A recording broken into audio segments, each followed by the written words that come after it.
Didier, père de famille et banquier de profession, cachait une double vie dont personne n'aurait soupçonné l'ampleur.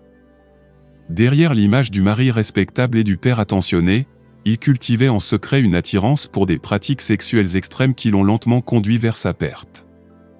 Son obsession, c'était le pegging. Avec des prostituées qu'il payait grassement, il exigeait qu'elles portent un gode énorme en forme de sexe de cheval et qu'elles le pénètrent par l'anus dans toutes les positions possibles. Pendant qu'elle le dominait ainsi, elle devait aussi caresser avec intensité son sexe jusqu'à l'éjaculation, poussant chaque fois son corps à ses limites. Mais ce qui rendait la scène encore plus choquante, c'était ce qui suivait. Une fois l'acte accompli, les femmes se partageaient son liquide, et lui-même en buvait. Pour lui, ce rituel bizarre n'était pas seulement du plaisir, mais une sorte de pacte secret qu'il répétait encore et encore, comme s'il cherchait à se remplir de quelque chose qui lui manquait au plus profond de lui. Les conséquences ne se sont pas fait attendre. Quelques mois plus tard, Didier a commencé à changer radicalement.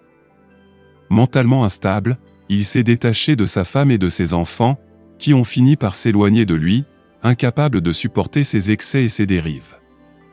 Sa sexualité s'est complètement transformée. Lui qui se cachait autrefois derrière les prostituées, il a basculé vers des relations avec des hommes. Ses nuits sont devenues le théâtre d'une descente infernale. Aujourd'hui, la journée, Didier continue d'être ce banquier en costume-cravate, donnant l'illusion d'un homme sérieux et accompli.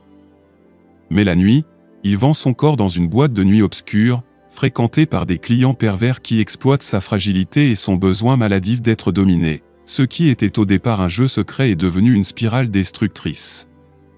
Didier a perdu sa famille, son équilibre, sa dignité, et il ne reste plus de lui qu'une ombre double, un homme respectable le jour, une proie des plaisirs déviants la nuit.